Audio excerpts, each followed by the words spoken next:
Solid Steel Wrestling presents Clickbait Wrestling. What is going on, peoples? This be your boy Smith, as always, joined by my North American thick boy tag team partner, Mattitude 22. What's going on?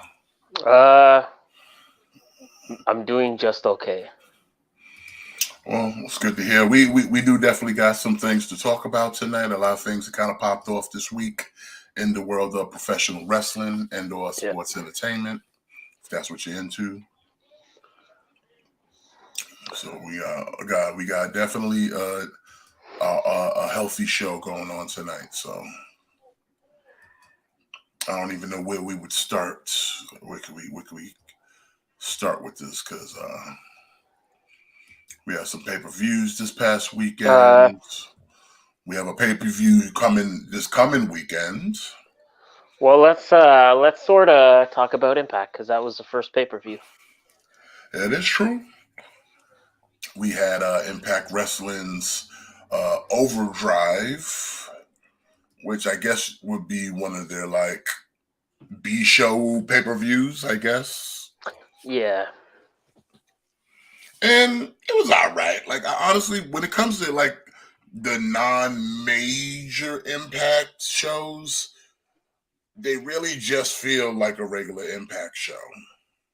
What's going on, Gojira? Thanks for once again joining us, Gojira, and being the straw that stirs the drink that is Clickbait Wrestling. Always appreciate you, my friend. Yeah, man. Thank you for joining us. But so I mean, not much really happened at this pay-per-view because it was okay. There was definitely. I think this is gonna be the trend for the weekend. There was definitely some things that had me scratching my head, though. I would say the only thing that for Overdrive that was notable, to be honest, through the whole show is we got a new X Division champion in Trey Miguel.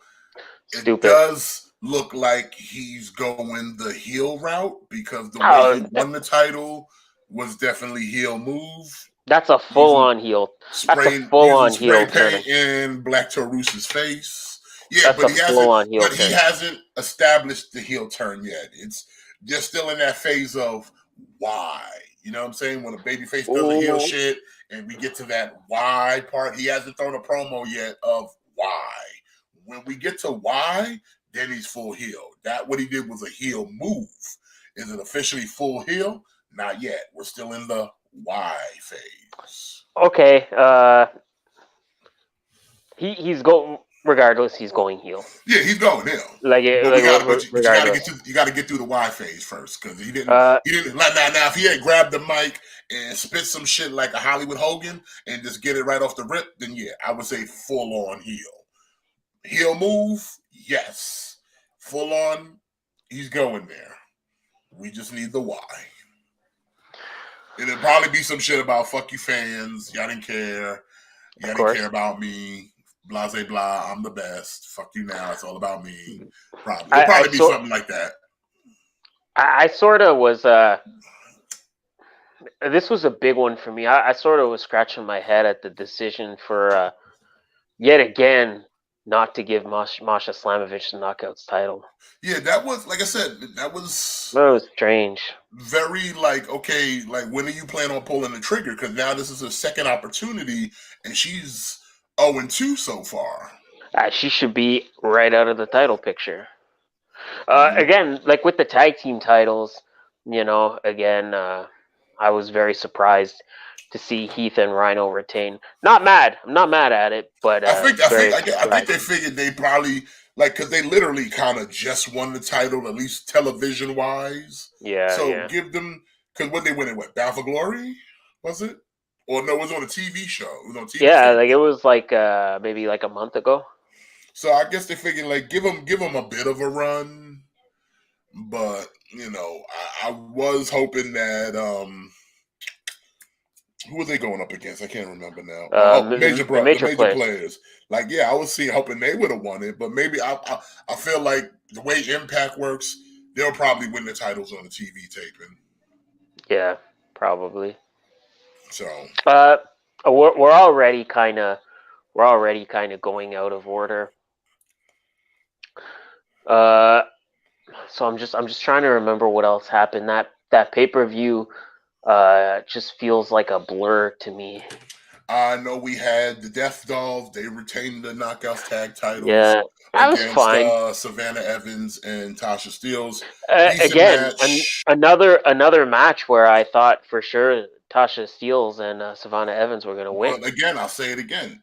The Death Dolls again, newly crowned. I think they won it back at Bound for Glory. So it's like you don't want to crush whatever momentum you're building with this new Jessica.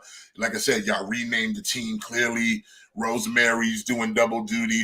I don't even think she's a faction with DK no more because she's now a Death Doll. I don't even think DK is a faction. No, anymore. DK is still at least a team with Crazy Steve and Taurus. That's what I mean. They're just a pair now. They're not I don't think they're like really a group anymore. Yeah, they just like basically DK is just a tag team at this point. Basically, yeah. Yeah. Again, I was surprised, but I'm okay with it. The only thing that I think I would like to see them defend the titles under the Freebird rule. That would be nice. Also, I don't think enough trios sort of do that. And again, that would add like a really new dynamic where every time you're fighting them, is it going to be Taya and Rosemary?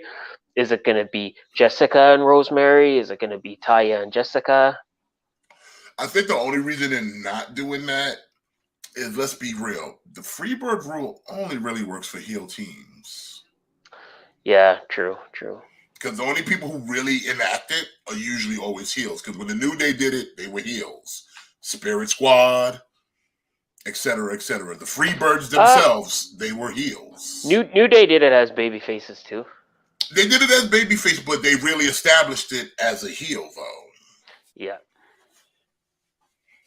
But like I said, the times I have seen people enact Freebird rules, it's usually the heels. Like, remember when Demolition added Crush? They went Freebird. They were heels. Speaking of Freebird, and this doesn't need to be a whole tangent, but was there ever a more head-scratching decision than the Lucha House rules? Do you remember that? No, do you remember Lucha House rules? I blocked it out. So it was like it was a rule where all three members of Lucha House Party would wrestle at the same time, but they were considered a tag team. So they were. That just sounds like AAA rules. Except they're fighting in a tag team division, not in a trios division. Yeah, that's stupid.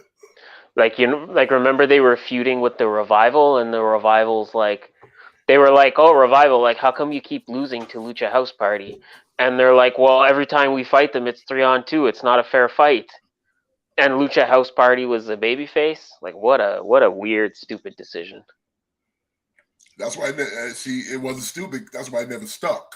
Like, no, because it doesn't work. It doesn't work. Like I said, having the advantage over your opponent doesn't work for babyfaces. That's why. Yeah. And just kind of jumping a little bit ahead, that's why when it comes to like the war games and who gets the man advantage, it's usually the heels. You want the heels to have the man advantage because you're rooting for the baby face. Yeah.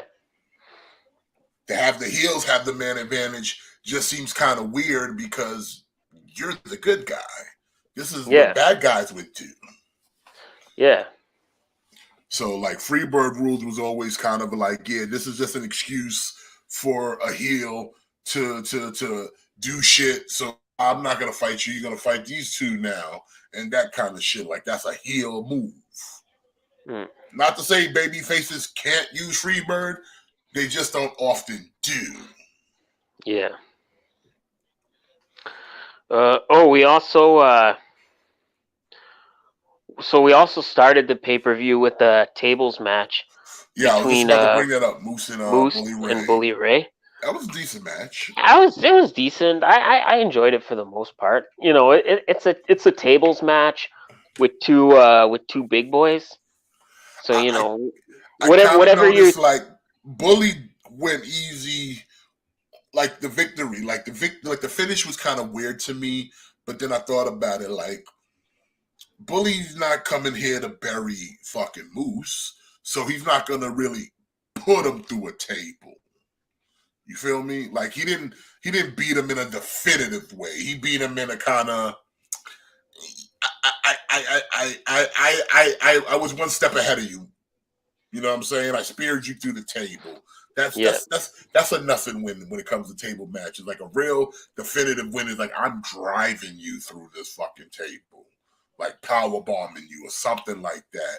The spear through the table just seems like it's the easy way out of winning a table match. But I feel like it was done that way to not take too much steam off of Moose. Yeah. You know what I'm saying? But still make him look strong, but like the way Bully Ray won it, it wasn't like, oh, I beat you. It almost felt like I survived you. It's sort of the equivalent of being a babyface and escaping the cage. Yeah, or like you were just so tough, I had to do all this because, like, at the end of the match, you saw how long they sat there and sold that they both got speared through the table. It wasn't like Bully Ray just got up, shook it off, and like they sold it as if like you put me through so much that this was survival move right here. Even the way it ended, like that wasn't the setup of like, oh, I was gonna spear you. Like they set it up where it's like, oh, he missed, reversed, got speared. So like I said, it was a happenstance. It wasn't intentionally done. It was just like, oh, the opportunity's there. He took it, match over, and then the sell was just them laid out for like a good couple minutes while the announcers are selling how hard they put their bodies through this match. And again, like I said, keeps Moose looking strong. At the same time, gives Bully Ray more because he's got that trophy thing, that the Money in the Bank, whatever. And it's like, okay, he don't look steamed. He's still seen as a tough guy because a guy like Bully Ray had to go through all this just to beat him. You know what I'm saying? So that's why I felt like the match was good, but then that finish was weird. But when you think about it, I'm like, okay, that makes a little more sense. Because like I said, Moose is a top guy, and he don't need to be taking definitive L's. He can take L's, but not definitive L's. And there's a difference. Like you said, Steel Cage, I got out through the door. I didn't beat you. I survived you. You know what I'm saying? Yeah. To beat someone is like I'm pinning you. 1, 2, 3. I'm getting on top of you. I'm beating you till you can't get up. All that shit. Not, oh, I just got away from you. But anyway, just digress. That's what I took away from that match. But again, the rest of the card, I mean, what was it? The knockouts was good. The X Division, the men's tag. What was another match they had on that? We had Mickey James versus Taylor Wilde. Yeah, that was fine. Yeah, Mickey won, no surprise there. We had a couple matches on the pre-show. So we had Joe Hendry. Fuck Joe Hendry. I believe in Joe Hendry. No, he can fuck right off. So he successfully defended the Digital Media Championship against Shera. We had Rich Swann winning a 6-way scramble, and then the Motor City Machine Guns knocked off Ace Austin and Chris Bay. So now they're the number 1 contenders. So okay, pre-show popping a little bit, but then this what it's about, right? The main event. Josh Alexander, Frankie Kazarian. Forget everything else on that card. That's the only match that really sort of meant anything. Yeah, that match had a story to it. That match, they gave it time. You know what I'm saying? Everybody got their shit in. Frankie, the constant professional. And again, I'm kind of sad about it because like the way they told the story from the vignettes and everything, you look at that and be like, you know what, this would be a moment where Frankie should actually win the title. Yeah, agreed. I think like the way you had it built, the way you stacked the deck. I mean, you brought Tracy Brooks with her big titties out in the sun. It's like, come on, man. You show us all the history. Like, this man was a fucking pillar of fucking TNA. This man has held every title the company had to offer except the one.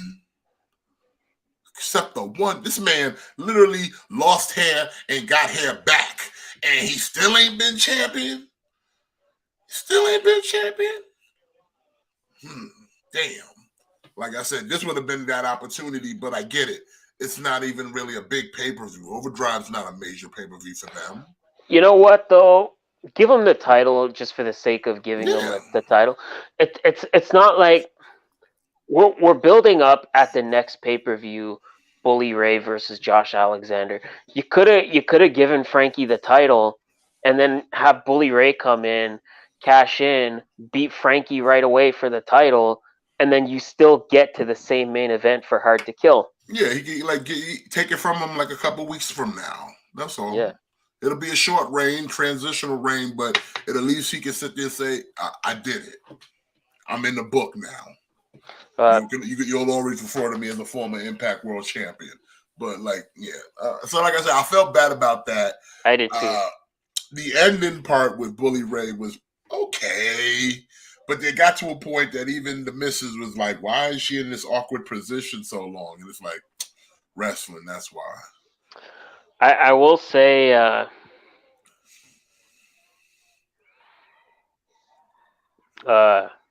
hope that Tony Khan sort of watched that match because it's no secret Frankie just constantly flies under the radar in AEW. I hope Tony Khan watched that match, or I hope somebody close to Tony Khan watched that match and they can kind of show it to him and be like, hey, like maybe we need to be paying more attention to Frankie. Maybe we need to reunite SCU. How about that? At least something. Because Scorpio ain't doing nothing. Frankie, he had Impact, and Daniels is behind the scenes. You have a trios title, which we'll get into that later. Why not? What are they doing? Yeah. I mean, for God's sakes, they came in as a trio. You now have a trios title. They actually now have a reason to be. And bring it all back. Let's rewind it. Let's reset it. I want old SCU. This is the worst place I've ever been to. SCU. Bring them back right now because you got trios. Bring them back. Don't make a mix. And if you got 2 trio divisions, ROH and AEW. So pick one. They'd go good in either one. So I don't know what the problem is. That's all I'm gonna say about that. It's one of those things that just wasted opportunity. Yeah, and then after the match, Bully Ray comes out, says that I'm not gonna cash in, take the cheap way out. Like, you're gonna see me coming at Hard to Kill. Cool. And then immediately attacks Josh Alexander, beats him down, drags his annoying ass wife over the barricade. I knew something was going to happen the moment the kid went missing. Yes.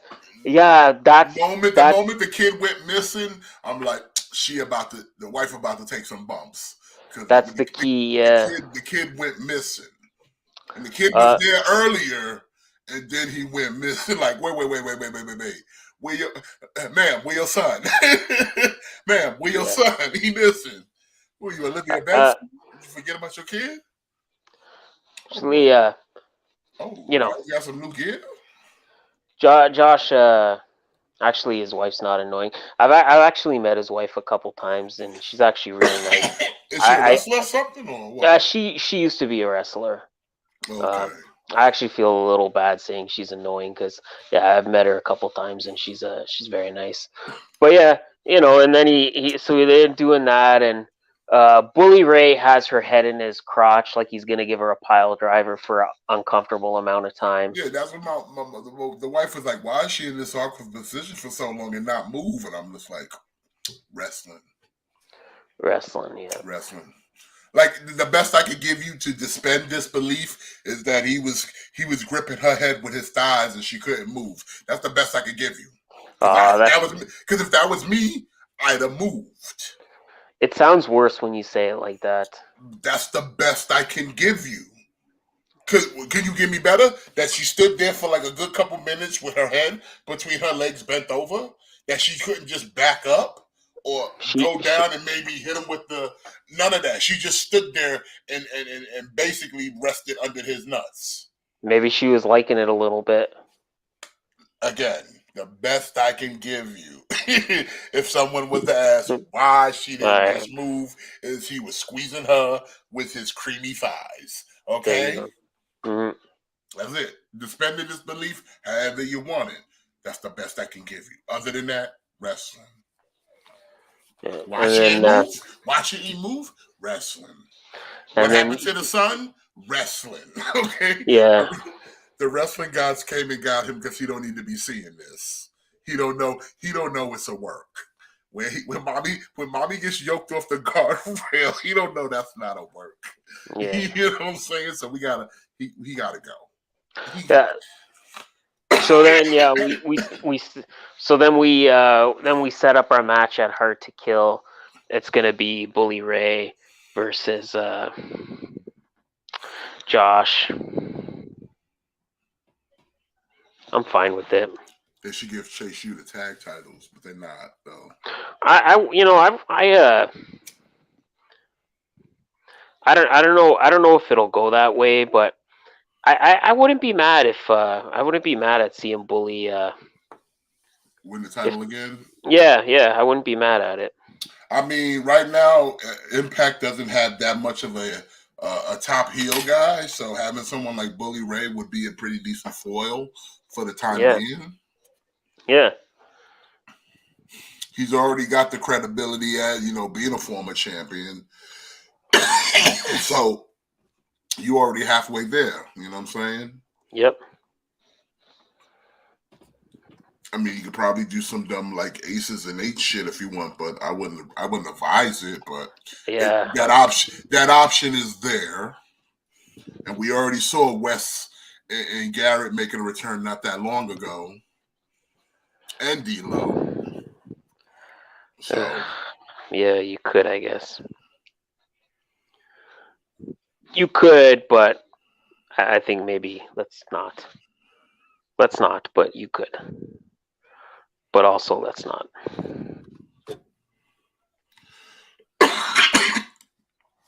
But other than that, but as for that Overdrive, decent pay-per-view. Like I said, it was a more glorified show of Impact, to be honest.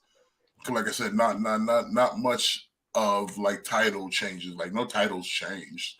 The only new champion we got was because the title was vacant.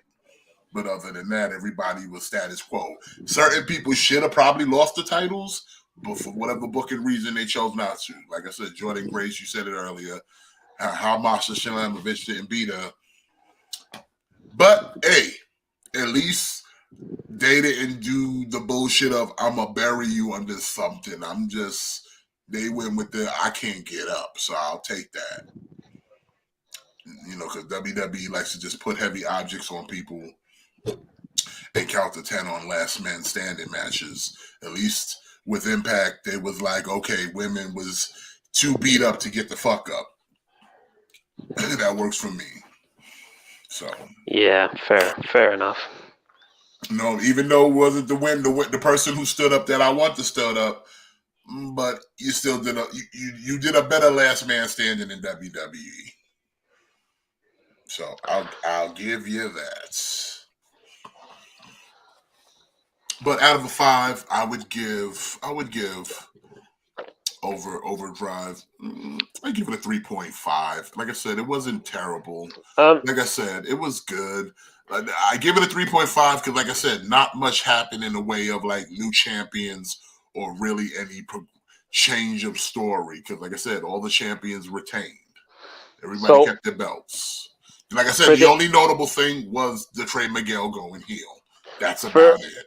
Yeah. So for the same reason, I'll give it a 3. Just because it was. Yeah, it was just a pay-per-view for having a pay-per-view. I'll give it a 3. Like, it wasn't bad. It wasn't like exceptionally bad. No, is this? But it wasn't good either. Like, if you had missed it, then you would be like, "Oh, Matt, I missed the pay-per-view. Should I go back and watch it?" I would be like, "No, you really don't need to watch it." But maybe watch the main event because the main event was a pretty good match. Yeah.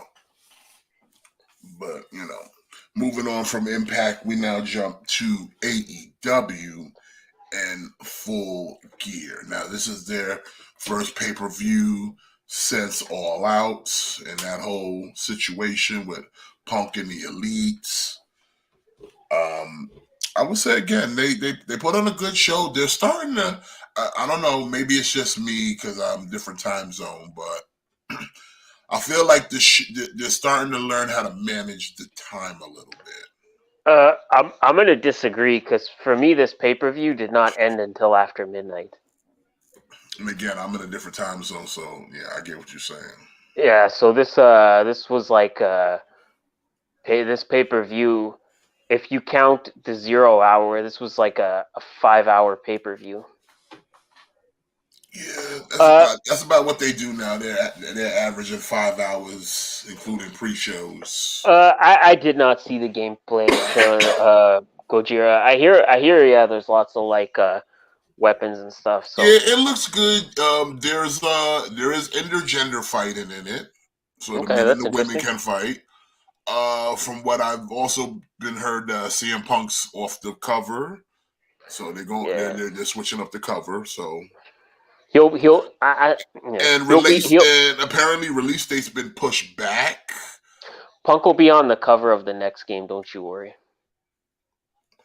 But game has been pushed back because apparently some changes want to be made, I guess. So, but it is what it is. I mean, I again, if it's good, I'll play it. I like me wrestling. I like some wrestling games. So, if it's half as fun as the old THQ games, you already got my money.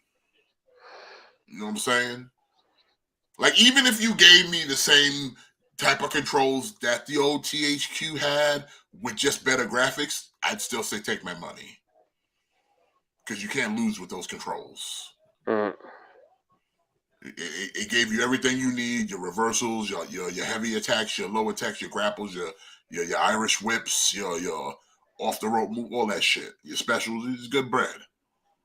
That shit also translated if you played Def Jam, Fight for New York, or Vendetta, because it was the same button mechanics. Fight for New York. I would say it's one of the best. It's one of the like top top 5. I would say top 50 greatest games of all time. Somewhere on the top 50. It'd be in the top 50, but for me, it'd be in the top 5 at least in a fighting game.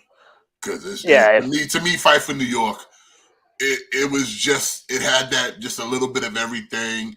Like if you was in the hip hop, it had it. If you was in the fighting games, it had it. If you was in the kind of like RPG customizing your character, it had that. So it had a little bit of everything. Dope soundtrack, and the fighting on it was smooth, especially from the first version, where the first version was technically trying to be a hybrid wrestling game. Because remember, that first one, most of the matches were all like in wrestling rings.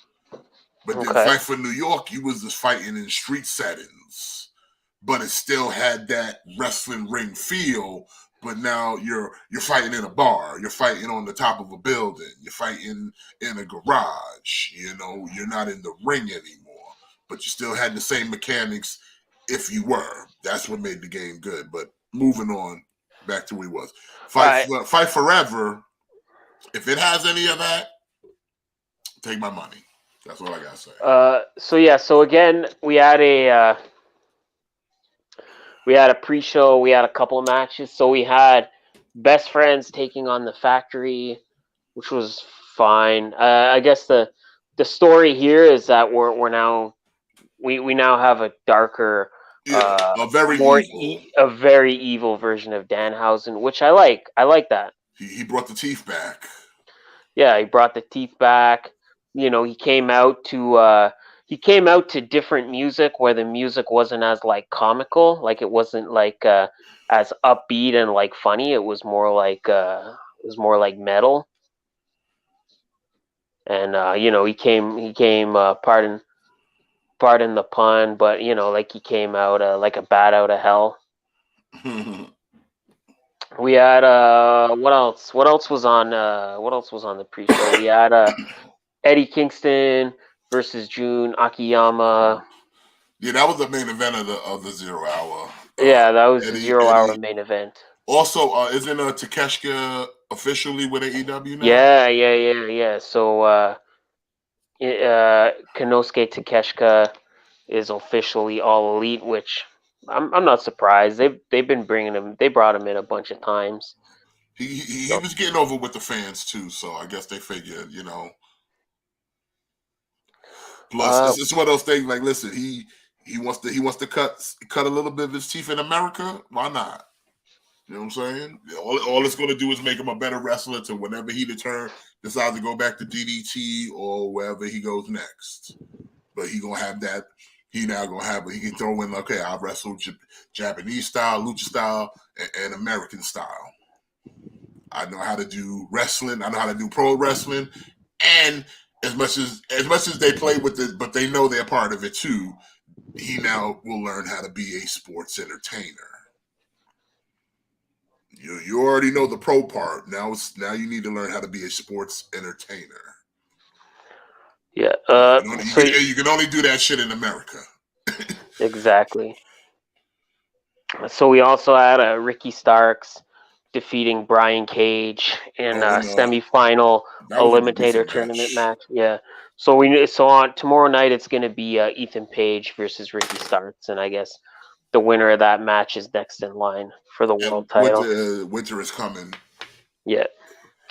All right. I'm gonna. You want to go in order? I'll go in order because I got the card right here. Okay. I'm gonna start off by saying I had a lot of problems with this pay-per-view. I had an issue with almost every match. Let's talk about it then. Come on. All right. So first match, Jungle Boy Jack Perry versus Luchasaurus. This again, WWE, take note, because this is how you do a fucking cage match. You get Jungle Boy early on into the match. He's leaking. I don't know if he got busted open the hard way. Whatever, it doesn't matter. Point is, that's how you sell the level of violence in a cage match. That's how you sell me on a match as dangerous as a cage match. Exactly. But it sort of confused me once they left the ring. Yeah, well, I mean, I guess they figured it's one of those type of things where it's like pinfalls only, pinfall or submission. Listen. I would have been mad at it, but the way your man Christian finessed the keys out the man's pockets was too smooth. I have to let it slide because the finesse was too smooth, bro. The way he snatched some keys. Yeah, Christian's great. It's just sometimes I feel like AEW they take matches and it's almost like they're trying to reinvent the wheel, where they be doing these matches that are like, okay, like a traditional match, like something as simple as like a cage match, and now guys can leave the ring. Like it just seems like you're overcomplicating it for no reason. Gojira, you might not be too off on that, seeing as how your man Jungle Boy was rocking some Shawn Michaels inspired tights. And he did say during the scrub that he wore that because Shawn Michaels was like Lucha's favorite wrestler, and so because if you looked at his tights, he had the Shawn Michael patterns on his joints. But overall, this match enjoyable. Yeah, it was good. Like I said, it gave me everything a cage match is supposed to give me: ultra violence, blood, and kind of a finalizing of this feud. Yeah, so this match was fine. This is where I start to get a little frustrated. Okay. With Full Gear. So, Death Triangle versus the Elite. Okay, yes, we get it. It popping right off the rip. Second match in trio. Great, the right people won. Okay. Hold that thought. Excellent match, very fun match, and I like the whole dynamic where Pac is trying to give Rey Fenix the hammer, and at first he doesn't want to use it, but then at the end of the match, Kenny's about to hit the one-winged angel. Rey Fenix says, fuck it, hits him with the hammer. They retain. I'm happy Death Triangle won. The right team won. But when you retroactively make this a best of 7 series, I agree with you on that. Like, you're basically already telling me that the Elite is inevitably going to get the titles back. But we got to do it 7 times before we get there. Because here's the thing. If there was no plan for the Elite to get the titles back, there would be no need for a best of 7 series. We'd be like, okay, they lost. Let's move on. Yeah, but back of the line. We got other trios now. Come on. But the fact that you retroactively made this a best of 7 series tells me that the Elite is inevitably going to get the titles back. That's frustrating. Yeah, well, you've got all of December to enjoy it. Not to mention, I hate when you do rematches too frequently, and now we're getting this match at least 6 more times. No, here's the question I had. It's a best of 7 for the titles, right? Yeah. So you got to get what 4 wins? 4 wins to be champion. Yep. Okay. So Death Triangle is already up 1 win. All right. Okay. I mean, yeah, I don't get why we're doing a best of 7, but like I said, especially since we've got other trios for them to defend the titles against, it just doesn't make sense. Yeah. That we're now having. I get you're trying to chase, but I would say if anything, you should have the Elite have to beat 7 trios to then finally get back to having a fucking title match. Not them fight the same team 7 times. Yeah, exactly. Like whatever happened to the rankings?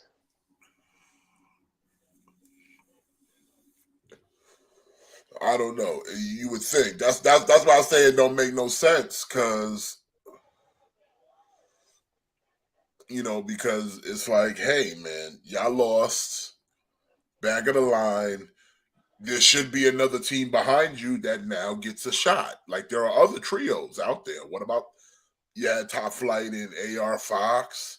You got the wingman. Listen, I don't need to name them all. There's other trios in AEW. Jam packed. But to sit here and go, no, we're just going to do a best of 7 where you get to watch these dudes wrestle every other week. I mean, did you hire Vince? And I'm not talking Russo. I'm talking McMahon. Yeah. That you sat there and thought this was going to be the good idea. The thing people complain about for Raw was doing for fucking years, where you get the same fucking match. Y'all not even giving us variations. You're literally giving us the same fucking match every week. Yeah. We're not even getting a variance of like Kenny versus Penta or something. No, we just getting trio. Like, really? Yeah. Okay. But again, other than that, good match, like you said. Right team won. I was satisfied. Yeah, right team won until the Elite inevitably get the titles back. Well, Death Triangle has the privilege of holding it for like another month. Yeah, there you go. There you go. Next, Jade Cargill versus Nyla Rose. For the host title. It's what it. All right, so. Title. All right, so real quick, I gotta tell you. So I ended up I ended up crashing at my man Ian's place this weekend and watched the pay-per-views there. Shout out to him. And he had no idea why you called it the host title. He didn't understand why it's called the host title. Like he had no context, as to why it was the host title. Did you show him? I did. Well, I told him. But did he see it though? No, I don't know. Cause I had other people because I was myself watching it with some people, and I was calling it the host title, and they's like, "Nah, man, it's the TBS." I said, "Look at it again. Look at it again. TBS, the way they branded their new cable television logo on that belt, and the way it's constructed. First off, I've never seen a T way where it's only one way. I've always seen a T, not fucking half a T. You ever seen half a T? Yeah, and they gave you half a T on the side next to the B. And like I said, it's nice little, and you get the host title. And it's hard to unsee, especially with the gold and how close. And you know that sometimes letters can be not fully formed, but still you know what it is. And like I said, that T with the thing next to the B with the O and the S right there, it looks like it says hose. And once you see it, you can't unsee it. Especially with the gold and all that. And it like you catch it at the right fucking angle. The hose title. All day. And once I showed it to them, they were like, "Yo, son, I can't unsee it now." Yeah, you can't. I can't unsee it. It says hose on it. So I'm sorry. I call it the hose title. And then the kicker was one of them didn't realize. He's like, "Wait a minute, is this for the women?" And I'm like, "Yes, that's what makes it extra ironic. That is the host title and it's given to women. So it's I'm sorry. I'm not like sitting there trying to be like against women. Hey, I love women wrestling. But I find it ironic that you made a belt that looks like it says hose on the front. Yeah. I didn't make the belt. I didn't design that shit. I would have went back to the drawing board. I said, "Yo, can we get a better T? Can you capitalize that for me, please? Because this shit look like it say hose on it." Yeah. I gotta give this, and I gotta give this belt to a bunch of women. Like, come on, that's not a good look. And I gotta give this belt to a bunch of women. Yeah, that's not a good look, bro. Thanks for joining us, Derek. But you gotta go, Derek. But thanks for coming, Derek. But yeah, like, come on, man. Like, come on. I can't be the only person that's seen this. Like, I'm not that fucking special. I'm no. You listen. I have a high self-esteem about myself, but I'm not that fucking special that I can't be the only person that did not see that belt and looked at it and said, "That shit looks like it spells out hose. It spells hose." Yeah. You know what I'm saying? Like, yeah, I'm not bugging out here in these streets.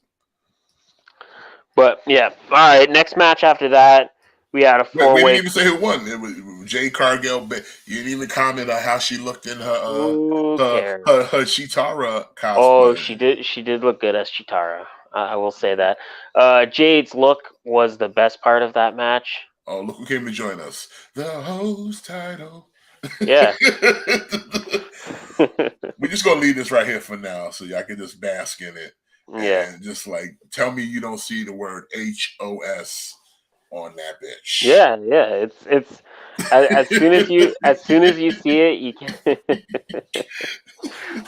Like the host title. As soon as you see it, you can't unsee it. You can't unsee it, bro. I dare you to defy me and look at that shit and you don't see the word hose written on that shit. This is funny. Like In straight gold. In straight gold. it says hose, and I got to give it to a bunch of women. Yeah, like come on. How did somebody look at that and go, Somebody look. Tony Khan was like, I don't see it. Yeah. Like, bro, that shit says hose on the front, bro. Hose championship. Come on now. Don't act like it's just me. My brain ain't wired that funny. Come on, my shit ain't that different. That nobody else didn't see that shit. Oh, the host title, bro. God damn it, Derek. Just because I said the host title don't mean that was your invitation to come back in the chat. Get out of here, man. We're tickling the algorithm, and it's like, oh, did somebody say hose? Word. He heard hose and he's like, oh, that's my cue. But anyway, let me put this away. Like I think y'all get what I'm saying now. Like I'm not making this up. I'm not crazy here. Okay. That's the hose title. But anyways.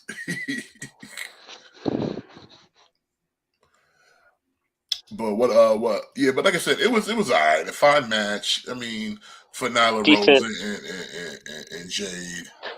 It was what you would expect. It was two larger women slapping each other around.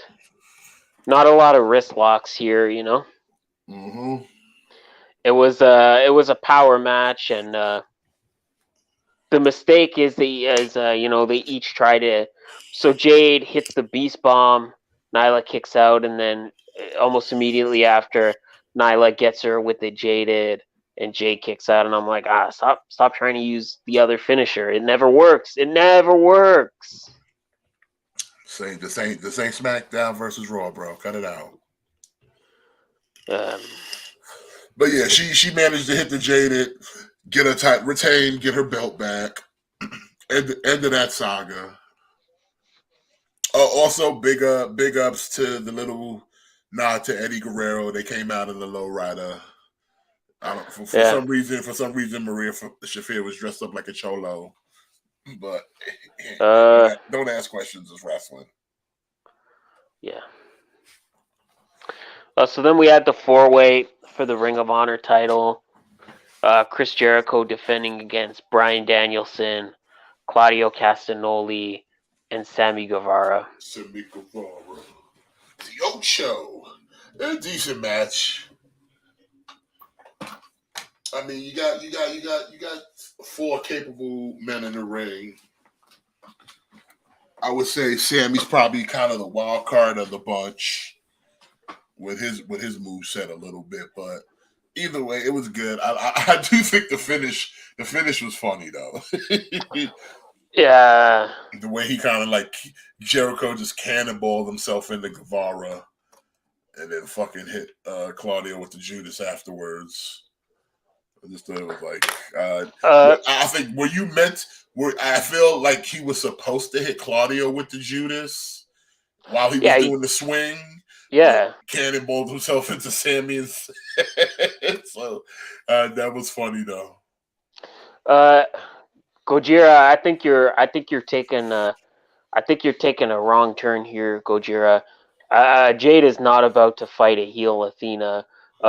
Jade is the heel. I think Athena's next opponent is going to be Mercedes Martinez. It is. I think they're fighting for the next Ring of Honor show.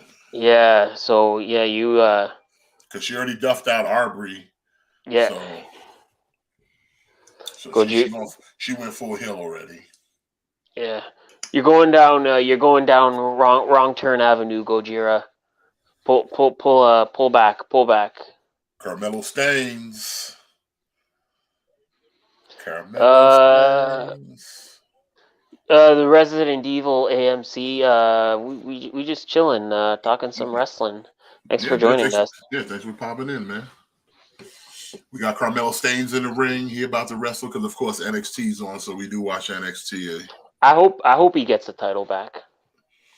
What, from Wesley? Yeah. Nah, man, let Wesley run with it. Nah, Man. I like Mello. Mello. You like Stains? Mello don't miss. Mello don't miss. Hey man, Resident Evil. I'm glad you came here to join. We here talking about Full Gear. What's up? What was the next match on the card? So the next match was Britt Baker taking on Saraya. I sort of don't even want to critique this match, to be honest. I think we all know this match was a little bit sloppy. Kind of slow. Saraya definitely showing the ring rust. But here's the thing. One, she's been out of the ring for 5 years. Hey, Britt Baker took care of her. And for anybody that questioned, is Saraya cleared? Can she take any bumps? She took some pretty hard bumps in that match. She took a dang neck breaker from the ring to the concrete. So for everybody that sort of questioned, is Saraya actually cleared? You could back off a little bit. Hey, listen, we said here, listen, we said from the rip, if she's about that coming back and she's putting in the work, hey, listen, I give props to what props do. I said until I see something, then I believe it when I see it. So she went out there, she did her thing. Hey man, it seems like everything's working right. I guess I know they said they're gonna keep her on a little bit of a light schedule. They ain't gonna just throw her straight to the wolves. Like she ain't gonna be wrestling every week on Dynamite and Rampage. Yeah, I think they said she's gonna have one match a month. Yeah, like start her off slow. Don't throw out there. She can't be out there doing road shows and no shit like that right now. That's what you should have done with CM Punk, to be honest. You turned him. You made him overstay his welcome a little bit. Yeah. All right, the next match. This is another one where I'm kind of like, I don't know, man. I don't know. In a triple threat for the TNT Championship. Wardlow defending against Samoa Joe and Powerhouse Hobbs. I'm not mad that Joe won. I am. But I wish Powerhouse would have won. It's just I just don't like that Joe's got two titles now. The problem is you can only focus on one title at a time. So that means while you're focused on that one championship, the other one gets ignored. Yeah, if you were gonna take the title off Wardlow, I would have much rather see it go to Powerhouse. Well, maybe we get lucky. Joe's reign won't be that lengthy. Maybe he's just transitioning for Powerhouse. I don't know. But like, also that being said, like I'm not mad at Samoa Joe having two titles because this time last year, like Joe wasn't even a wrestler anymore. He was like a commentator. So. Yeah, something like that. She got that. She got that kind of edge schedule. Yeah. So yeah, I'm not mad at it, Samoa Joe. Let's see where we go. The next match, Sting and Darby Allin versus Jeff Jarrett and Jay Lethal. It was what it was. Like, it was a no DQ match. They brawled. There was a lot of brawling. Yeah, it was one of those matches where it's just like you could just kind of throw everything in the pot. And yeah, it tasted good. It's fine. Yeah, Satnam Singh gets involved. I love the spot where Darby Allin does a coffin drop and Jeff Jarrett nails him with the guitar. Yeah. But I also like that, and it could have went so wrong was when he tried to do the Scorpion Death Drop on Satnam, that they played the thing of like he's so big, he's so strong that Sting couldn't get him down, so Darby had the coffin drop to help him out with it. yeah. So I was like, okay, that you because like I said, if he'd have just done it to him, it was just like, he should be able to just kind of eat you up and throw you somewhere. But the fact that they made it seem like, he was trying to fight Sting. And big ups to Satnam for keeping his balance, because like I said, he could have fell and that whole thing could have just been all kinds of botchamania. Mm-hmm. But the man kept his balance. So, big ups to him. Yeah, and then so the finish comes when Jay Lethal tries to hit the lethal injection, and Sting tries to catch him in the Scorpion Death Drop, but they don't quite get all of it. Yeah. It looked a little rough, but then they recover because almost immediately after, Darby hits Jay Lethal with the coffin drop, gets the pin. I think it was fine. Like, that's what it was supposed to be. I think eventually we'll see more members added to this faction. So I think we're just sort of getting started here. Yeah, it was a fine match. Like I said, I had no problems with it. This like I said, Jarrett can still kind of go for his age, and him and Lethal, they make a little good team. They already have like experience with the whole Flair's last match. So yeah. This next match, I had a big issue here. Yeah, Jamie Hayter defeating Toni Storm for the women's title. who called it, baby? Who Big called it, mistake. baby? No, Big mistake. Yeah. hot potato. So here's the problem. Right there, you see it right there, up top. Yeah, New champion. But so the problem is Toni Storm never won the women's title. So her name should not be in the record books as former women's champion. Interim title does not count. Well, that's all up to AEW how they want to play that. That's on them. It's no. It doesn't count. That's the definition of what an interim championship is. Well, yeah, that's the definition of what an interim champion is. But we also know how wrestling works. They could say she was a former.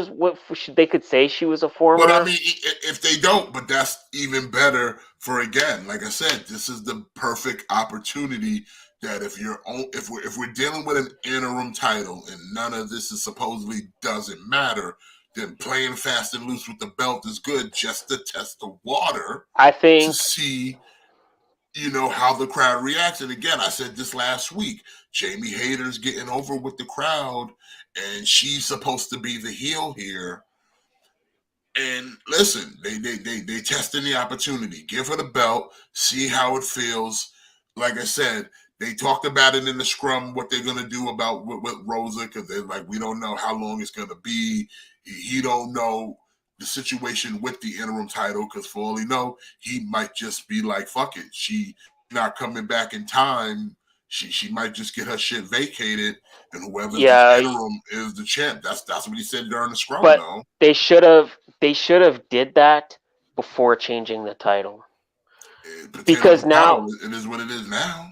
It is what it is now. But I'm saying I think that whole situation was a huge misstep on so many levels. Tony likes to have the interim. We already know this. Every title that Cody took 2 weeks off and we had an interim champion.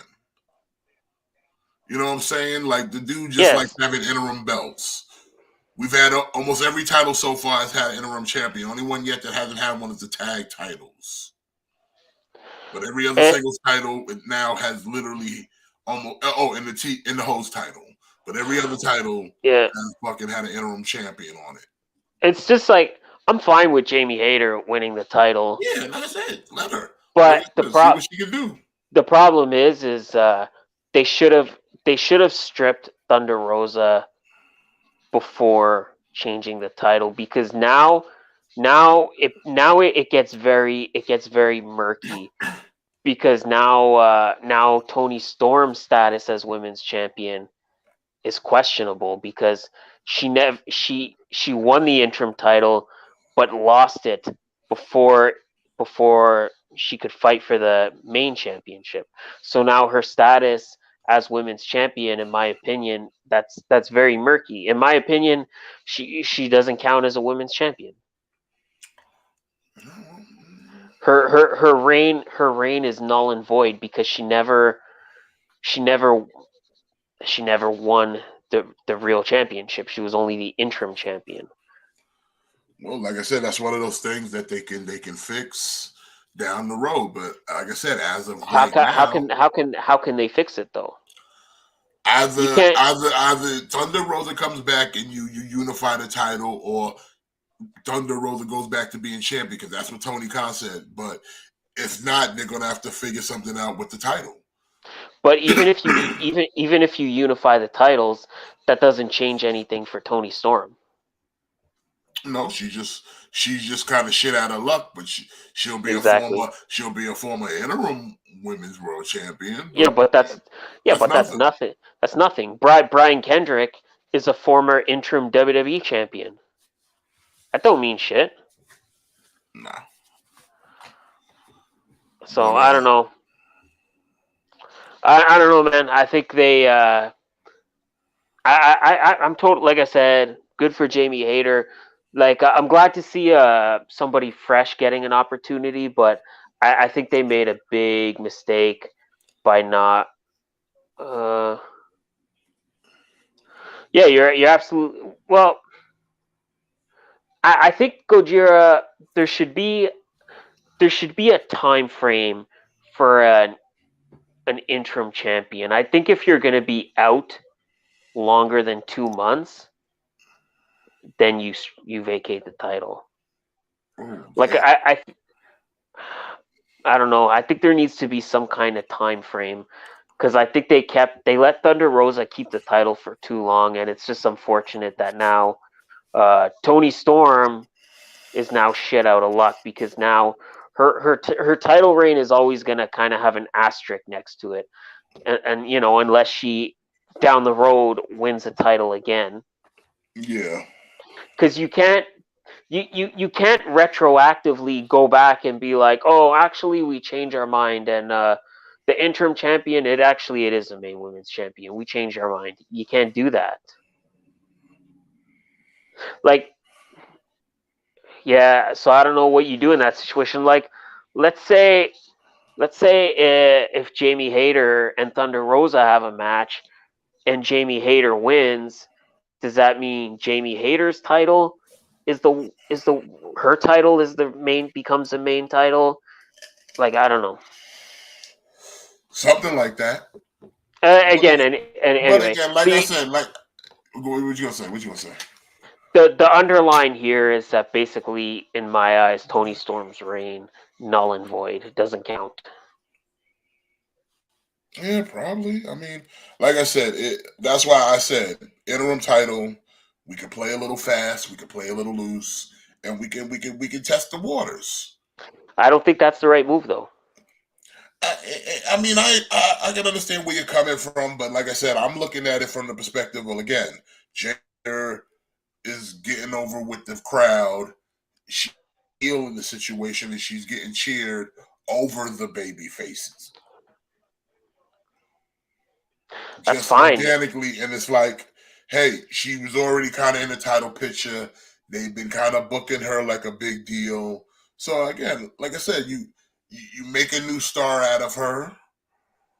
You can separate her from the pack, put her in the same category with a Britt Baker, where she's not just, oh, I'm just like a dumb heavy. Like, no, I'm a main eventer in my own right.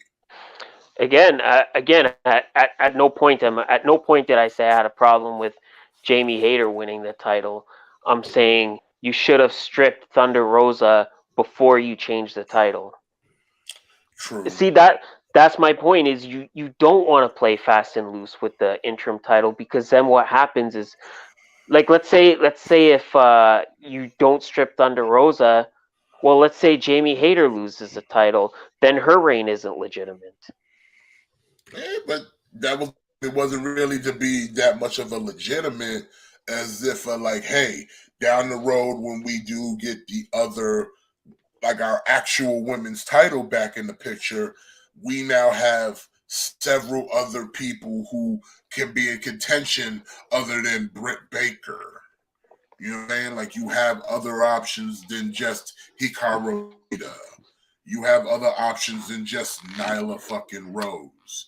So That's it's like fine. you need to get some more women, and Wesley retains. But you could do all that same stuff and just have it be the regular women's title. Like, we don't need the interim title.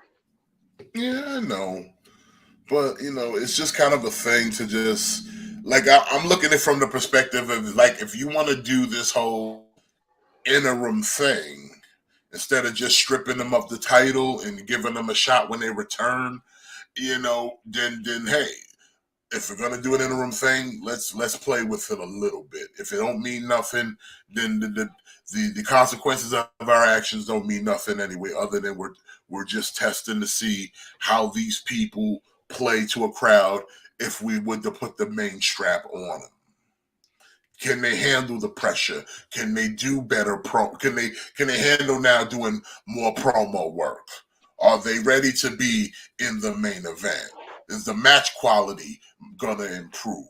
So all these things come to factor now that you're, quote unquote, the top guy. And like I said, she can either sink or swim. But now you'll kind of already know, like, hey, if we want to make her officially the champion or give the belt back to Rosa, Dijakovic. Oh, Dak now? He's going by Dijak. Oh, feast your eyes. Yeah, and he misses it completely. Yeah.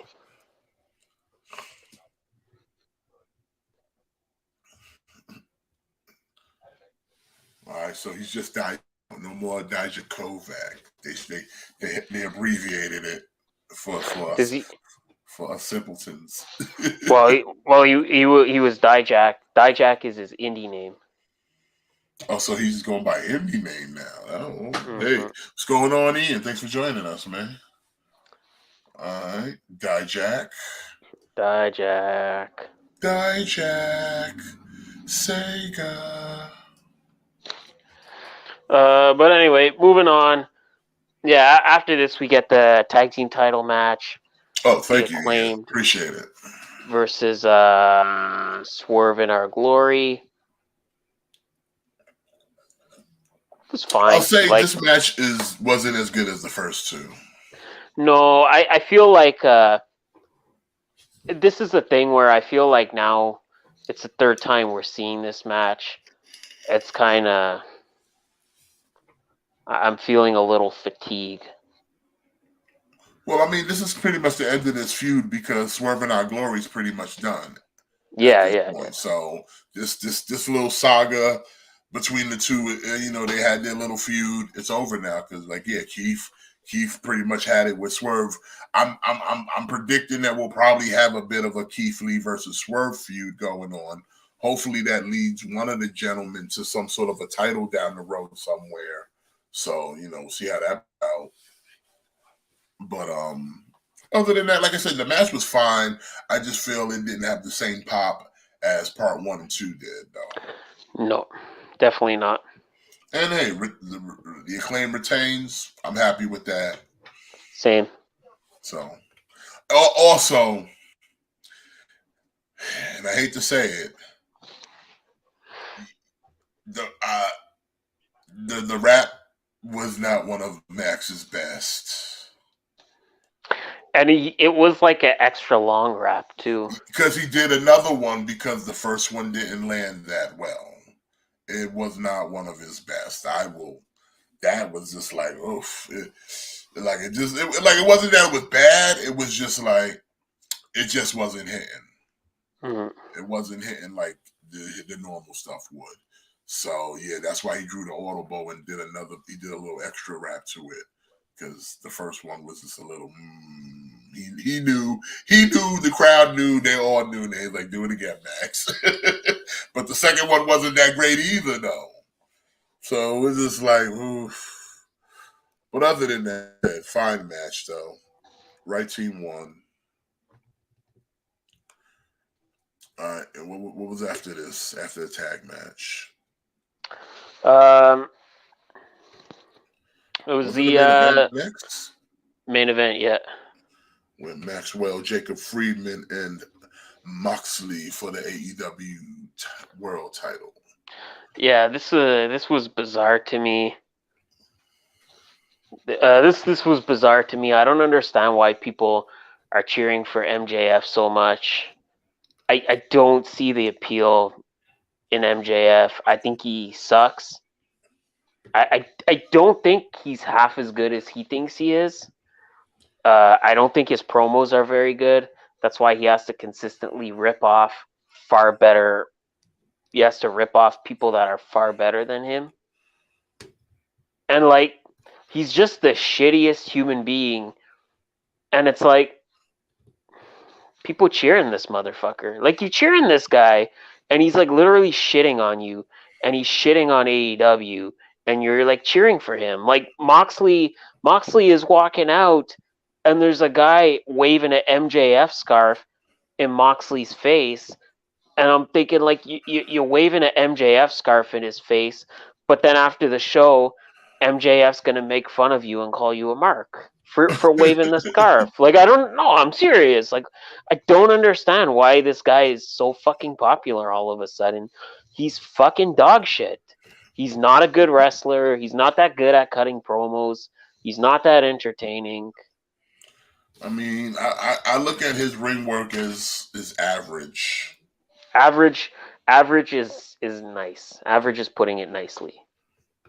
Like, he don't do nothing that special. Like, I mean, he's decent in the ring, but I mean, like I said, if you like a good heel, yeah, he's decent at that. But it's like, how hard is it to just be an asshole to people? Like, would you say Roman Reigns is a good heel? I would say he's a decent heel.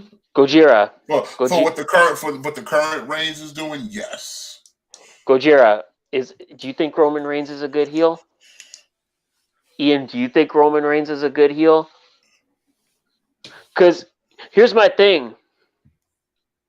Roman Reigns, a good ass heel. Roman Reigns doesn't go out there and shit on WWE. He doesn't go out there and tell you WWE is a shitty company. He'll go out there and tell you it's the fucking best company, and it's the best company because he's the best in the company. He's head of the table. Like, no, I'm just saying though. Like, maybe I'm overthinking it, but imagine if you're just watching. Imagine you're just watching AEW for the first time, and MJF comes out here and talks about how shitty AEW is, and how shitty the locker room is, and how shitty the AEW fans are, and how he can't wait until 2024 until WWE tries to pick him up. Like, imagine you're a first time fan watching this, and you're like, all right, well, if the world champion is telling me this show sucks, guess I don't need to watch it. Mm-hmm. You know what I'm saying? Listen, you're not wrong. I don't know. I guess I'm just ranting a little bit, but I don't. I mean, I get what you're saying, but it's that thing, like, kind of like people are, some of the fans, like, they're fickle. There's those marks out there that are looking for that next Stone Cold, and MJF kind of, I guess you could say, is this generation's version of a Stone Cold. You know, that almost millennial Zoomer. Mm-hmm. I'm better than you, and you know it. Like, that's his gimmick. It's that this generation's mentality, and like, yeah, I'm gonna talk to authority this way and still get what I want. Think about it. I'm gonna complain. Yeah. I'm gonna complain about the place I work, but I'm still gonna get what I want. But Stone Cold never complained about. Stone Cold never said WWF sucks. He said Well, the like I said, people. He said the people running WWF suck. But this generation does that. This generation will sit there and hold their employees accountable for their actions, so they have no qualms openly social media speaking out against their companies. Like I said, this is how this generation works, with that mentality of like the anti-hero is the one that stands up to the corporations, to the boss, but he'll still take your money, but he's gonna tell you you're a bad person while he does it. Whereas Stone Cold was like, fuck authority, I'm beating its ass. You know what I'm saying? Because that was the mentality back then, where it's like, wouldn't you just love to grab your boss and stomp a mud hole in him? That's the way it was back then. Yeah. And Stone Cold fit that bill of I'm the everyman, and my boss is an asshole to me, so I'm gonna beat his ass. Now it's my boss is an ass. I'm gonna go on social media and tell people he's an ass, so other people can shame him. So you see the kind of the correlation there. Yeah. So that's why like his character is so over with this crowd, because like that's this generation's mentality. That's how they handle authority in situations. They feel they have the entitlement to tell their boss off and don't worry about repercussions, because in their minds there is another WWE around the corner waiting for me. Yeah. It is a kind of crazy look mirror of reality, but I understand MJF's character now, because it is kind of it is a mirror of this generation's mentality, where I'm better than you and you know it. There's nothing you can tell me that I know I can't do it on my own, and anything that came before me is in the past and should recognize that it's my time now. It should just step aside and let me walk on through with no resistance. And like I said, and I have every right to air my grievances about you, because I'm not going to sit here in silence and be, a quote unquote victim. So I'm going to shame you on public on social media. That's what Twitter does all day. People say, my boss like this and this and that, and they treat us like this, and they talk to us like that, and yeah, so yeah, that's MJF. He's this generation in one body. But is it all that? No,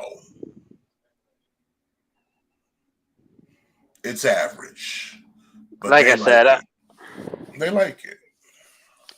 like imagine if I came on here every week and I was like, oh, this show sucks. Like nobody should be watching this. Like there's so much better YouTube shows. Like would that be good for our business? Like would that be good? No, I want to tell people like, hey, you should watch this show because it's fucking great and we fucking have fun here. You should be watching it. And if you don't watch it, you're not having fun. Yeah, well, that kind of goes to what Gojira is saying right here. He goes, MJF to me is an evil Ric Flair. I wouldn't say Ric Flair, because Ric Flair still loved the NWA. He was happy to be a heel, but he was the best heel and he was the champion of the NWA. He let you know that him and the rest of the Horsemen were the measuring stick of the NWA. So I wouldn't say MJF's the same way. He came close to it with the Pinnacle, but since he's now all kind of like, his gimmick is I'm going into business for myself, that's not a Ric Flair move. Ric Flair he going to business for himself, but it's to dominate the NWA, not to sit there and go to the NWA with shit. In fact, when he even got to WWE and he brought the big gold, he didn't even really shit on the NWA. He just let you know that I'm still holding the belt of real world champion. Even when he left the company, he didn't even throw shade. In fact, he bigged the belt up more than he deserved to. That by the time that belt came back, it had more prestige on it. Precisely what I'm saying. So he is not an evil Ric Flair, not by a long shot. Ric Flair's got more class. Yeah, like he's not a evil anything. He's just a scumbag. Yeah, he's just an entitled like dick. That's his character, an entitled dick. Yeah, that's it. That's all it is. That's it. He's an entitled dick who thinks he's better than he is. But like I said, that resonates with this generation. That's why I say I think people. That's why it's so over right now, because it resonates with certain people of his age bracket. Like I said, there's a lot of other people that have that MJF mentality, that I am entitled to your praise. I'm entitled to your money. I'm entitled to your attention. You know what I'm saying? And like I said, exactly. And like I said, that's what's confusing to me. I'm like, why are you cheering for that? Why are you cheering this guy? Why are you cheering this guy that because you're it's because it's fuck the system. We're in the era of fuck capitalism. But what are you saying fuck the system to? The company that you paid a ticket to come and watch because you love it? Yeah. Yeah. Exactly. But do you see how stupid that is? It's very stupid. I'm not even going to argue with you on that, but that's exactly what it is, though. But he's the new champion. He'll be facing either Ethan Page or Ricky Stark, which more than likely will probably be Ricky, since Ricky's the baby face right now. So that should be interesting for Winter is coming. But out of overall Full Gear, out of 5, I will give Full Gear. I'll give it a solid 4. I was entertained. The matches were good. I don't think there was one match that really overstayed its welcome too long. I know it did run late for you, Matt, but I think the pace in itself, I think they're starting to find a rhythm that maybe they can dial it back. Like, cause remember before their pay-per-views were ending like 1 o'clock, but at least 12, they're getting there. Baby steps. Maybe we can push it back to 11 soon. You know what I'm saying? But like I said, at least it's a step up. Because before, it was like these bitches wasn't ending until like 1:30 in the motherfucking morning. The fact that they ended it at 12, like I said, I'm like, okay. Let's go. We can all go home. But 4 decent matches. I enjoyed it. It was fun. Yeah, I'll give it a 4 too.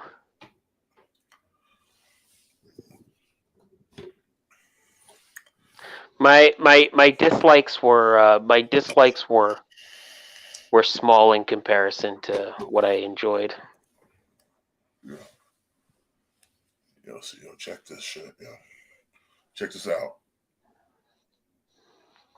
Well, is that the? Yeah, it's from the 3-pack. It's got like the fact. It's the first one I think that came with butterfly joints. Because the last one didn't have butterfly joints, right?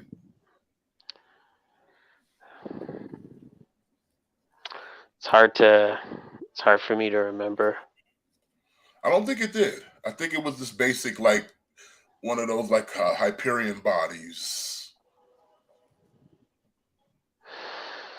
But this one they gave it the butterfly, so I'm like, it looks good. It's decent. And Agony and Riot, they look good. They're fine. I said, fills out the crew, so I'm satisfied. Yeah, I feel you. Plus, it gives you like the symbiote head it comes with. Not bad either. Check it out. Yeah, that's nice. Yeah. So it's good. And again, he's got 2 fucking fists. He's got nice claw hands.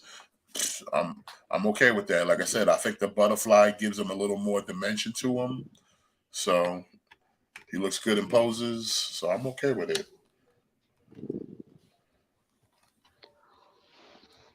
So yeah. But yeah, Full Gear, I enjoyed it. We'll talk. Actually, we could talk about Dynamite now before we get to Survivor Series. All right. Because Dynamite card should be pretty. There's going to be a lot of aftermath from what you call it, from Full Gear. I know we got. We're gonna have a match. Jake Hager taking on Orange Cassidy for the what do they call that title? The All Atlantic. Yeah, it is the All Atlantic. I like Orange Cassidy. Just fuck it, just throwing challenges down. Like, let's go. He's being more of a TV champ than fucking Samoa Joe is. Yeah. Because he's like, look at this. You want it? He's like, you want it? Yeah. He's like, I won this. So yeah, we got that. I don't see Orange losing the belt. Me neither. On that one. At least not yet. No. Then we've got what else we got going? I think we continue that best of 7 with the Death Triangle and the Elite. So that's going down. Which who isn't excited to see this match again? Then, of course, we've got in the finals of the Eliminator tournament, we got Ricky Starks taking on All Ego, Ethan Page. Like I said, I think it's probably just going to be absolute. Yeah, same. Plus, they've been kind of pushing. They've been really, really, really, really trying to push Ricky as a like a really hot, like a white meat baby faces at this point. Yeah. So,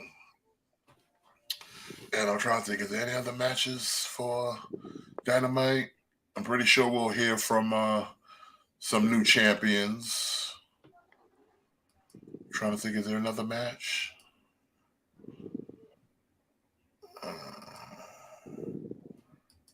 Let's see.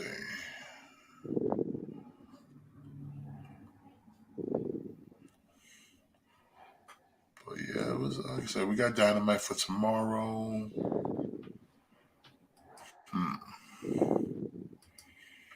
Okay. So let me see here. Ooh. Let me pull up War Games. War Games. Talking about that War Games. Which this will be officially the first War Games for WWE. Or for the main roster at least. Yeah, for like the Raw and SmackDown crew.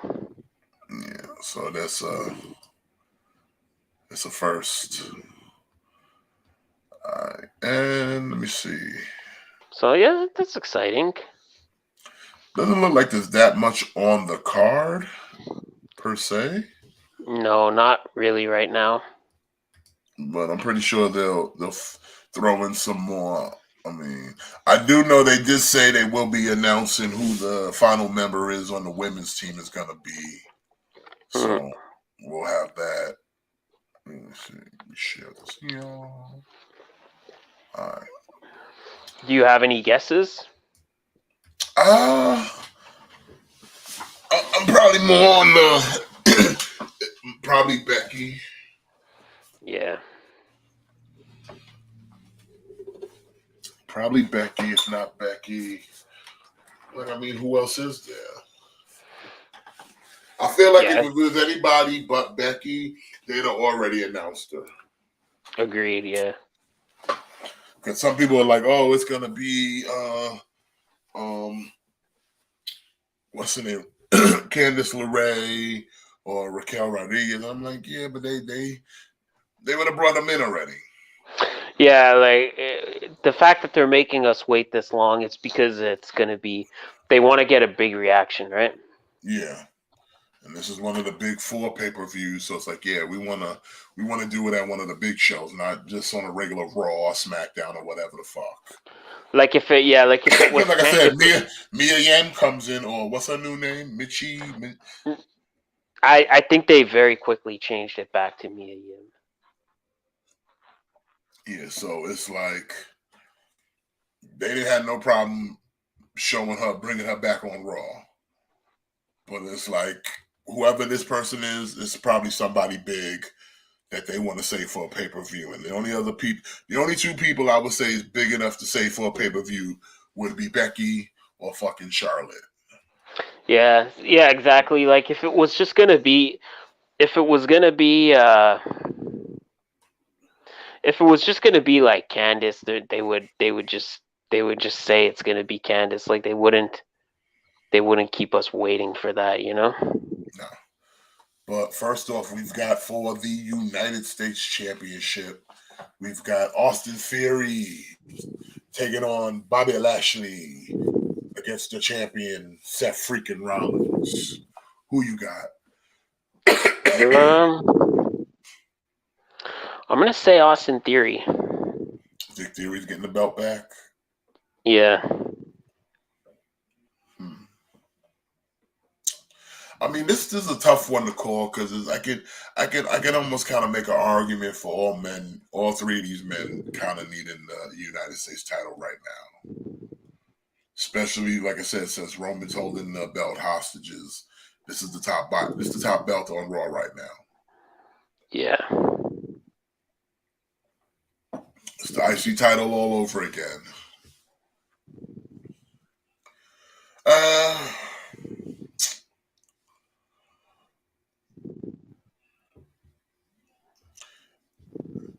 This is weird because from what I understand, there's not going to be another pay-per-view for WWE until the Rumble. Like they don't have nothing on the books until the Rumble. I don't believe so. Which is like that's a good month off right there. Yes. Is that on purpose? Is that by design? You know what? I'm gonna go devil's advocate. I'm gonna go with Bobby. Because they've been pushing Bobby kind of hard too. Yeah, no December shows. Not enough. And there's nothing on the cards for nothing in December. Like I said, the next big pay-per-view is the Rumble. I mean, I'm pretty sure they'll have like that tribute to the troop shit, but that's different. But there's no vengeance, there's no nothing, there's no great balls of fire, none of that. None of that shit. Nothing in December right now. No. Which, honestly and truthfully, I'm not even like mad about it because I feel like this gives time for storylines to develop and build up to the Rumble. That's the way it kind of used to be back in the day. You didn't get pay-per-views bi-weekly.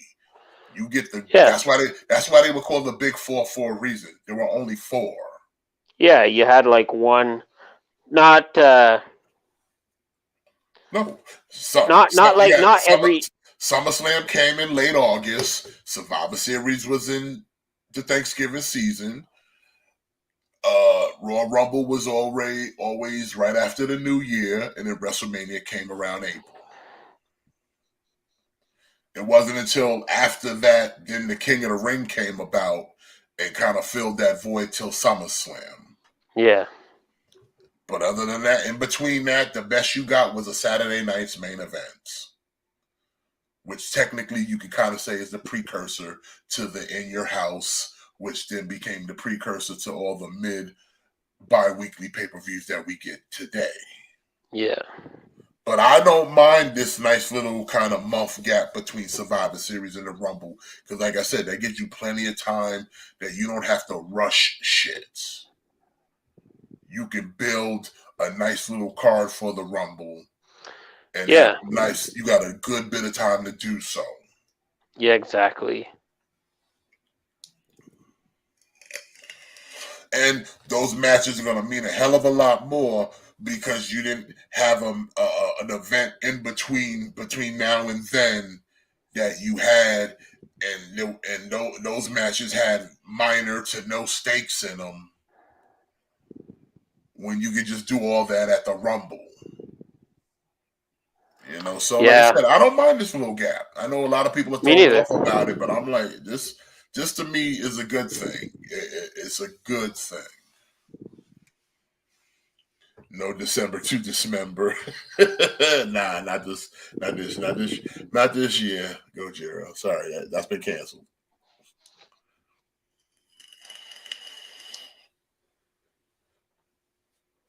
Well, that's because the Michi, nobody can pronounce it. And it's also stupid. Yeah, and it was like at first at Raw, it was like Michi Mia Yam, and it's just like just enough, man. Just be WWE. You don't have to own everybody's fucking name, okay? You got enough money. You got enough money that you don't need to have every fucking different name owned. Okay, just take it fucking easy. All right, well, moving on from that, we have our men's war games. We've got the Brawling Brutes with Drew McIntyre and Kevin Owens, which I guess he healed up, man. He must have that Wolverine healing factor going on, or maybe they swerved us. Going up against the Bloodline. Who you got in this one? I sort of feel probably like the Bloodline. I don't know. I think if they were going the route that was kind of everybody kind of sees being formulated, I feel like the Bloodline would take the L on this, but more likely it'd be the honorary Uso who would take the L on this. But it would also kind of spark up something. Like I said, Kevin Owens is kind of going for the belt. Sheamus is kind of putting his bid in for the title. And McIntyre is always kind of like, he's made man, so he gets random title matches whenever they feel they need some big baby face to do so. I think I'm going to agree with you guys. I think Sami Zayn scores the fall. Sami Zayn picks up the win for his team. Oh, okay. Yeah. I mean, listen, if that happens, I'm all right with that. But again, we talked about this earlier with Jungle Boy Jack and Lucha Negro. You're in a cage. It's not going to happen. I know it's not going to happen, but it needs to happen. But you already know it's not, so it's not even worth talking about. Especially when you have two teams, one are known as Brawling Brutes, and the other one is literally called Bloodline. Someone needs to bleed up in this bitch, yo, for real. Someone needs to bleed. I'm sorry, like they need to make an exception here. Like I can't keep doing matches that are supposed to be career altering and nobody's walking out unscathed. Yeah, it just kind of kills the mystique. Like there's no real danger here. No one's really, being eviscerated or anything. There's no blood. Need blood. All right, so you say you're going with Bloodline? Yeah. I'll stick with the Brutes. Next, we have in a singles match, we've got AJ Styles taking on Finn Balor. This ongoing feud with the OC and the Judgment Day continues. Hopefully, this is the end of it, though. Then we move on. So AJ Styles doesn't have a win on a pay-per-view since 2019. So I think he's overdue. I think he's going to pick up the win. Yeah, I think he's going to get the win on this one as well.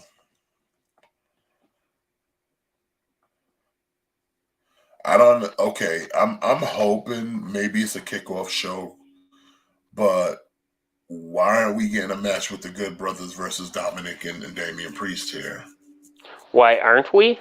Why aren't we? Yes.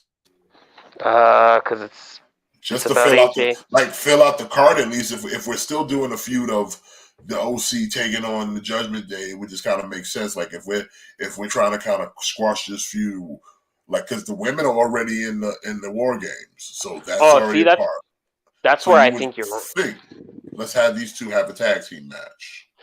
See, that's where I think you're wrong. I think this feud is just getting started. Well, even if it's getting started, you can still have a tag team match. Yeah, but you don't want to blow your whole load in one shot, right? You want to save something for a little bit later on. Well, the full load would be all of them in one match together. You could have individual matches and still keep the feud going. Maybe they want to save the Good Brothers versus Dominic and Priest. Maybe they want to save that for the Rumble. Maybe they want to save that when there could potentially be like championship implications. They should have had a 3-on-3 Survivor Series match, but 5-on-5 or don't bother. Well, no, you can make exceptions. There was a time when Survivor Series were 4-on-4s, so you can play with the numbers. Nobody cares about 4-on-4. I cared about 4-on-4. 5-on-5, or don't even waste my time.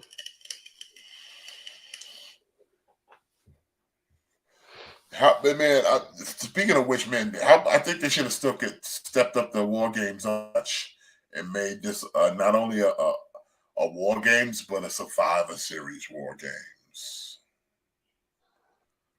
Like, imagine eliminations in the War Games. Wouldn't that defeat the point of War Games? No, because you still have the match to keep them all in case, but it's also being done on Survivor Series, and it's 5-on-5. You know, who can survive the War Games? Fair enough. But who you? So yeah, I'm going with AJ on this. Yeah.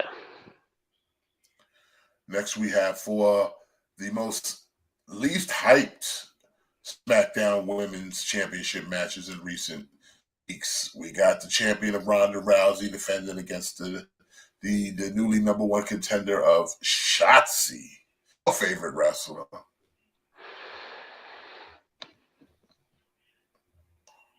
I'm going to say Ronda.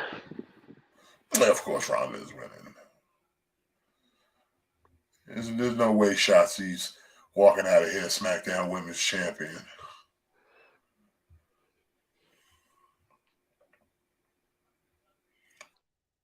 I'm like, yeah, that ain't happening. I mean, it should be interesting because I know, like, now that Ronda's kind of hooked back up with Shayna, so they're kind of doing their thing. Which now would be a perfect time to even put the tag titles on the two of them. Because Damage Control ain't doing nothing with them. But yeah, I'm going with Ronda. Shotzi's got no wins here. You're just a sacrificial lamb. Basically, yeah. And finally, we have the Women's War Games. We have Damage Control with Rhea Ripley and Nikki Cross taking on Bianca Belair, Asuka, Alexa Bliss, Mia Yim, and a partner to be named this coming Friday on SmackDown. I think Team Becky Lynch is gonna win this match. Team Becky. Yeah. Yeah, Team Becky. I fuck with you. You have no hope for Damage Control? No. Damage Control. Because I don't think I don't think both heels are gonna win. You know, like I think that one team is gonna heels and one team is gonna be like a babyface. You know. Like Damage Control and the Bloodline are not both gonna win. Like if Bloodline is gonna win, then Damage Control has to lose. I don't know. I just don't see both heel teams winning both War Games matches. I hear what you're saying, but we're both kind of in agreement that we think it's gonna be Becky Lynch as the. Yeah. Because they'll announce it. They'll announce it for SmackDown for the go home to get more eyes on Survivor Series. Basically. So should be interesting. Now, before we're almost at that time. We kind of fitting because we got last thing we got on the docket, ladies and gentlemen. Wrestle Kingdom is not that far around the corner. And a match was announced of epic proportions. It's one of those matches. What's that? Gojira says Damage Control has the power to make him want to change the channel. Oh, man, you're not wrong. But we have the Father and the Son, the Holy Spirit going at it for the IWGP United States Championships. That's right, ladies and gentlemen. God versus Jesus. Kenny Omega versus Will Ospreay. Wrestle Kingdom 17. This might be the biggest. This might be the biggest professional wrestling match in the last decade. I wasn't sure what to put on the thumbnail. Like I was like, man, I want to put the end new with MJF, but I was like, I can't forget about Jesus and God, so I had to put them in somewhere. So I was like, I'm gonna put them right here. I take the sacrifice of Matt and I's faces for Jesus and God. It was worth it. It was worth it. Yeah, worth the sacrifice. Worth the sacrifice. Oh yeah, like I think this might be the biggest match in professional wrestling, at least in the last decade. Like this is a bona fide dream match in every sense of the word. This is the forbidden door. Yeah. So if you didn't have a reason before to watch Wrestle Kingdom, now you just got a reason to watch it. Mm-hmm. Plus, I'm sure what the main event's probably going to be Switchblade and Okada, right, for the title. I think so. Yeah, so right there, those two matches alone, that's worth the price of admission.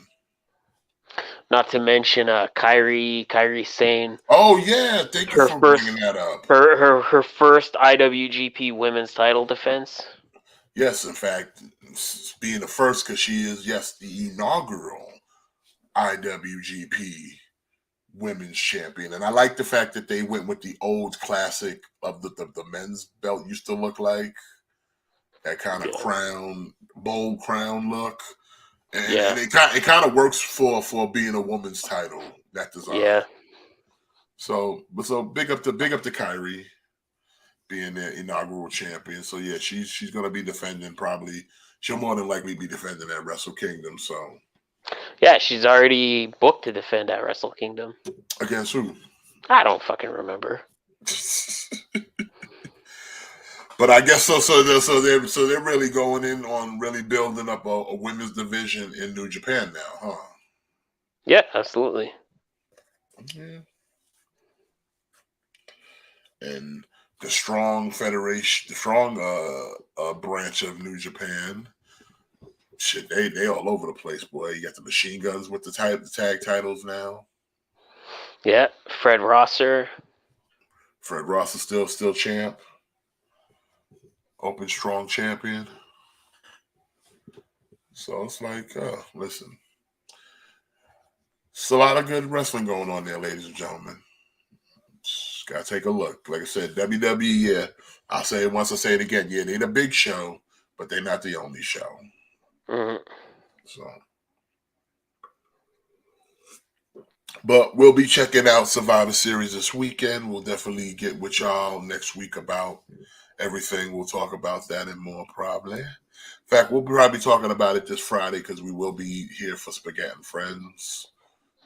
We'll be here for the Black Friday show. Yeah, the Black Friday show. In fact, that's what we're calling it now. It's the Black Friday show. We're gonna have a lot of deals, a lot of steals. We're gonna be wheeling and dealing. So No, there's not gonna be. Let's not lead people on. There's not gonna be any sort of deals going on. oh, there's gonna be deals. We're gonna be dealing out all this juicy content. That's right. With no down payments. And zero financing. Okay. You got no credit? No problem. You can still watch the show. But yeah, so yeah, we'll definitely kind of be keeping tabs on SmackDown this coming Friday when we do Spaghetti and Friends. So just kind of trying to keep tabs on the Go Home show for SmackDown. So we'll definitely talk about that. How about a juicy tier list? Juicy tier list. Well, I mean, we'll think about it. See if we come up with something this weekend for Friday. We'll discuss it. But because we got to kind of do a little bit of a catch up because we missed last Friday's show, so we'll see how it looks, Gojira. But I think with that, we have made it to the end. Matt, you have anything to say to the lovely people? Nope. Don't be modest. He wants to say thank you, people, for joining us. Yes. You've all been lovely. You have graced us and spent a little bit of your time hanging out with us, talking all these wrestlings, sports entertainment stuff, the flippy dippies. Flippy dippies. The flippy dippies. This show's not about pancakes. But it could be. If we're talking Pancakes? about the New Day, if we're talking about the New Day, it could be. Pancakes and Friends? Okay. No, it doesn't have as nice a ring to it. Thanksgiving. Happy Thanksgiving to you as well, Gojira. That's right. Almost forgot. Yes. It is Thanksgiving. So, yeah, everybody have a great Thanksgiving. Enjoy your food and your family. Be safe. If you're doing the Black Friday thing, definitely be safe. I don't partake in that. So, agreed. Also, it was Thanksgiving for me 6 weeks ago, but I will accept that belated Happy Thanksgiving. That's right, Canada. Y'all do the bizarro thing. Yeah, we all do. We all do Thanksgiving in October like it should be. Y'all be trying to race people. Like, come on, let's go. Y'all just trying to eat too much turkey too close together. Nah, we pace spread it yourself out. a little bit. We spread it out. We bit. was like, hey, in October we just go eat candy, and then in November and December we'll eat the real food.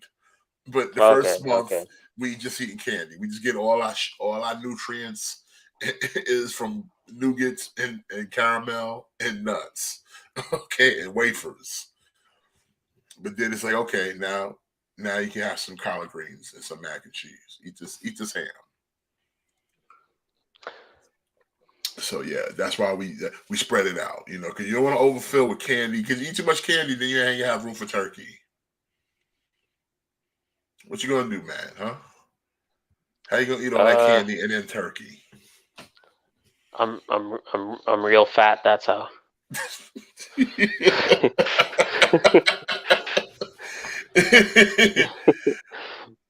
We Canadians already celebrated, but the second Thanksgiving is always nice. So happy Thanksgiving.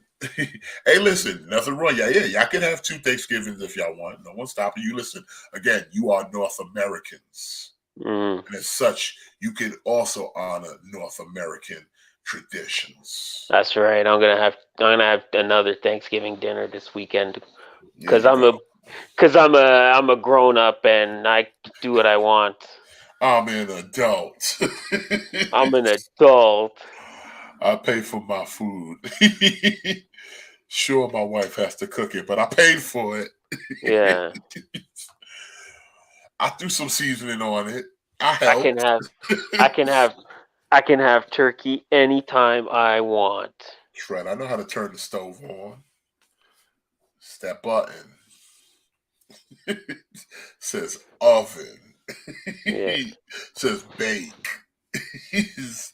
But yeah, so yeah, y'all have a good Thanksgiving. When you said like I'm an adult, it reminded me of what's that song? I throw it on the ground. Yeah. That's where I get it from. Because I'm There you an go. adult. I'm not a part of this of your system. I throw it on the ground. I'm an adult. That's where I got that from, because the way he said that shit is just funny, yo. Bro, it's so funny where he's like my like the girl, like she tries to pass him the phone because his dad's on the phone, and he's like, my dad can't fit in that phone.